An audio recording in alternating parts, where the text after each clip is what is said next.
My writer friends, we have come to the end of part 4, and I want to leave you with some thoughts about writing the personal essay. Um, I I am aware that the material can feel overwhelming, and I am aware that you can't figure all of this out, at one time.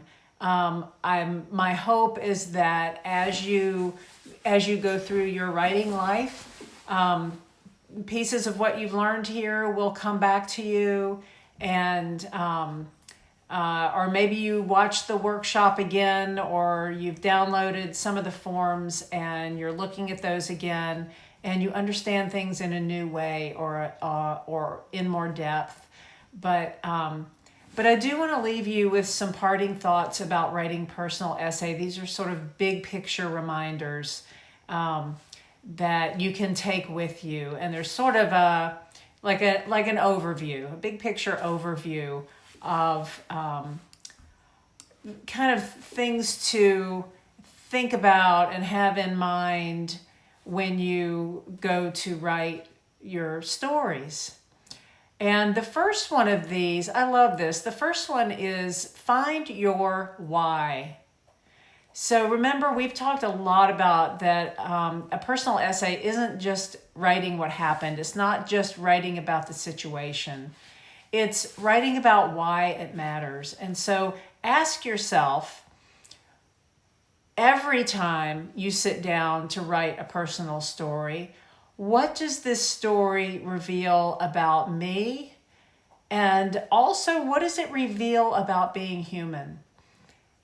In that way, if you are able to tap into some universal truths in your story, your reader will be able to identify with what happened to you, even if they haven't been through exactly the same thing. One of my books is about my recovery from anorexia nervosa, and I remember distinctly somebody contacting me after having read the book and saying, I've never had an eating disorder. I've certainly never been anorexic, but I could relate to so much of what you were writing about, the the dissatisfaction with your life and the feeling of being not in control of what was happening to you, and kind of the obsessive turning to things like counting calories and exercising and things like that to try to feel that you had some control of your life. They said, I too have done that, not by counting calories, but maybe they did it by, I can't remember now, maybe by exercising or by shopping or whatever it was, but they could relate to my story because it was a human story about a compulsion, and I made it large enough that they could see themselves inside my story.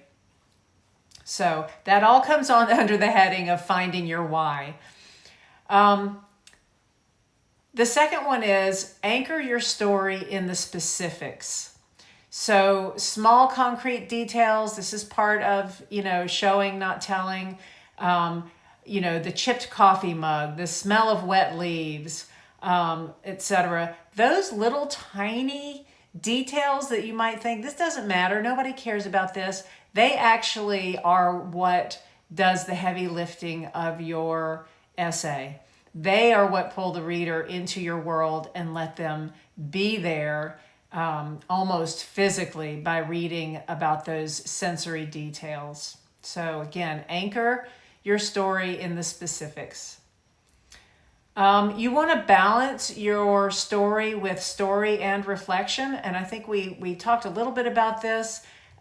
You want to talk about what's going on and what happened, but you also want to stop and take a step back and reflect on what you're going through or what you went through. So you need both of those things to really make your story stay alive. So you're telling us the story, but you're also taking a step back and reflecting on what you went through and how it affected you. It's a very effective way of writing a story and bringing your reader in. The next one is keep your natural voice.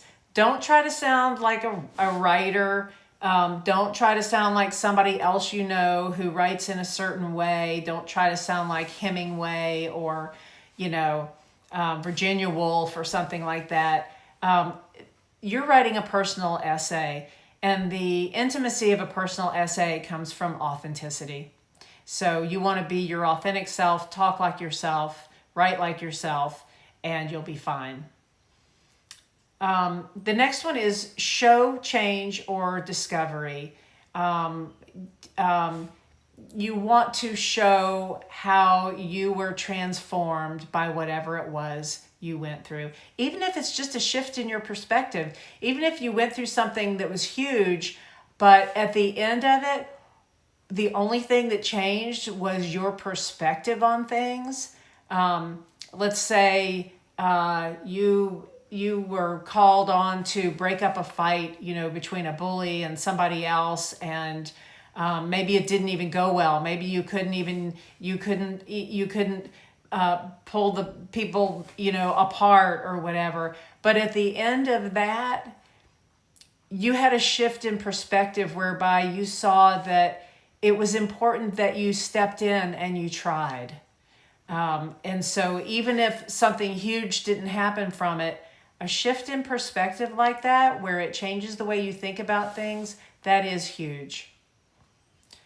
The next one is don't over explain things. Trust your reader to follow along. Sometimes what you don't say has as much power as what you do say.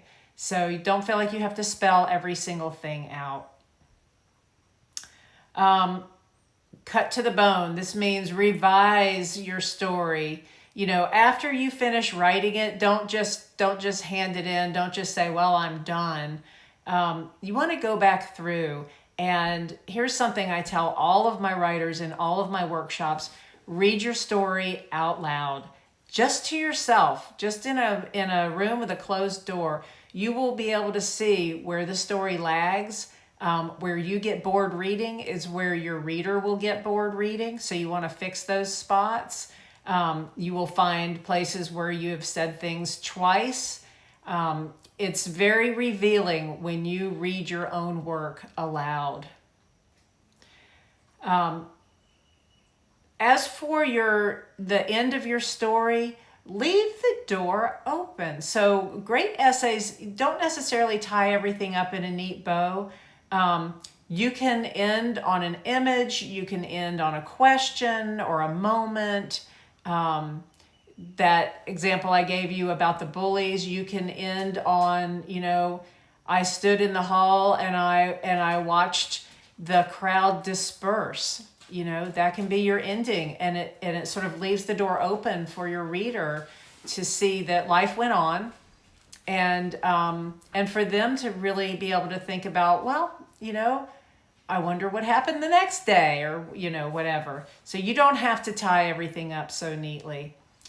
Lastly, think of your personal essay, your story, as a conversation with your reader. You aren't just recounting events for them. You're not just saying, hey, this happened to me, and then that happened, and then this happened. You are inviting readers to sit with you inside your experience.